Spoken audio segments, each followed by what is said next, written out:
Look down upon our wretchedness in pity, in mercy. We're begging humbly on our knees, O Lord. For you began a work in us, be faithful, complete it. We know that you can set us free, O Lord. For you are faithful to forgive us our sin, and you are faithful to heal us again. And you are faithful to send us forth in the power of your holy name.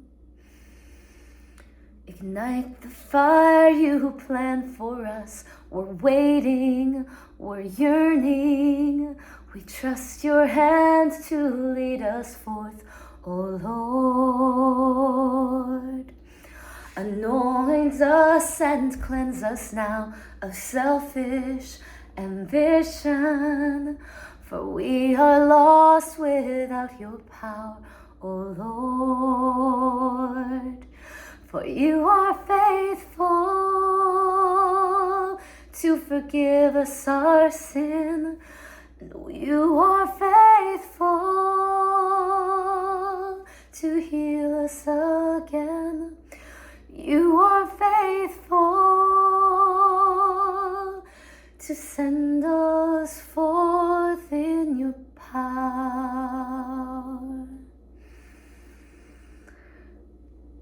This is the root of a song that was given to me when I knelt on the grass outside the United Presbyterian Church of Manoa in the aftermath of 9/11, the bombings of 2001.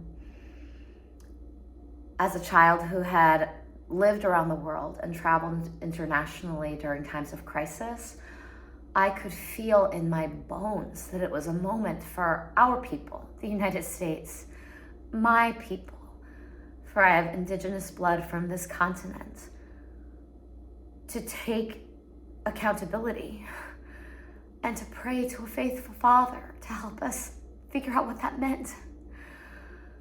When I heard talk of war and new war, my heart knew that if they just showed up with songs and food and clothes, we could stop something.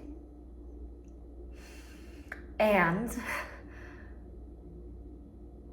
the tools from a master's toolbox do not dismantle the house. That comes, I believe, from Audre Lorde, but I could be wrong. It's an old truism that is not trite. If we go in with seeds of war, we beget more war. And there's always possibility for redemption. So even though when I brought the song back to a worship team, I hadn't had the words, the power of your holy name, I was like, okay, yeah, that works. From a cadential standpoint, musically speaking, a lot of us were being trained as professional musicians. The power of your holy name makes sense. But the more I sing it in the years gone by since, the more I'm like, thank God we said your holy name, because there are so many names for the Messiah of the Old Testament and New. There are so many names that come from all over the world that are invoked and spoken in times of rage as well as in times of joy and in times of deep repentance and sorrow. As usual, my country, the United States of America, has a lot to be sorry for. And accountability comes down to the actions of us as individuals, as well as the message we give to people around the world, and the messages that we give to the people on either side of us who feel differently, who think differently, who write differently, who speak differently. if you are someone who believes we have a faithful Father, I'm sure you also know that the divine feminine energies of the earth have been powerful and pervasive for just as long as life has existed. We can talk about the chicken and the egg, we can talk about matriarchies and patriarchies, but there is no such thing as toxicity unless we all choose. We all choose to play a role in a system. So if you are ever afraid or anxious, remember that that feeling is a feeling that is catching. We literally breathe it in from people. Sometimes we're taking in signs and not fully understanding them because there's a cross-cultural confusion. But this is a time of sorrow, repentance, anxiety, and redemption.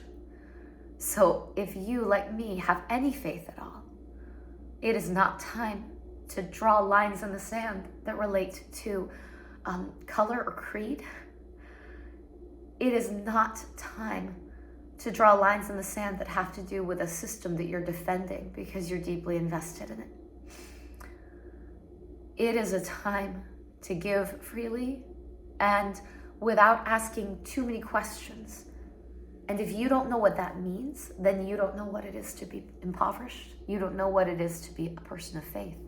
Now, forgive me if I sound preachy. I grew up in poverty and I consider it one of the great privileges of my life. I don't want to be your next president, but I kind of wanted to as a child. And I read extensively about American history.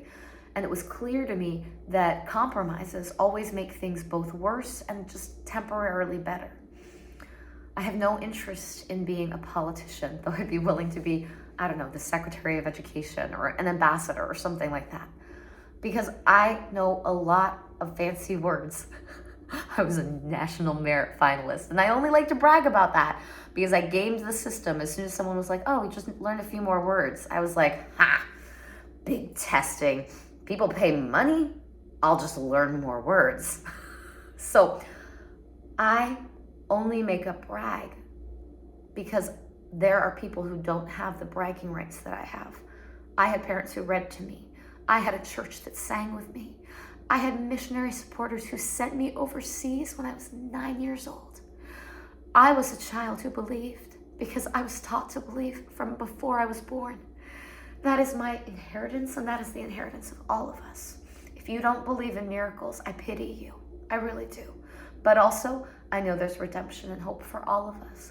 So if you are looking to the east, the west, the north, the south, the earth, the skies above for hope, you will always find it. I'm just one of many voices singing out a love song of faith, hope, and there remains much to be seen. So when I next post this song, I'll be singing it with a live someone. One guitarist, one piano player, a group of people. It might be from Philly or it might be here in Massachusetts. But today, I get to get a tooth drilled. So I will be posting on Monday Morning Muse on Substack also some text from The Stretch Project, the book that I will be printing fairly soon as a journal, a guided journal. But for today, the most important thing was to ground myself in worship, in faith, and in hope. So blessings from my little corner of Boston to anyone who sees this. May you be well, and may you trust that there will always be another day around the corner. Here's to Sunny Hill Lane, the worship band that originally performed that song that I received and that made it even more beautiful than I could have dreamed. We're going to make another version soon.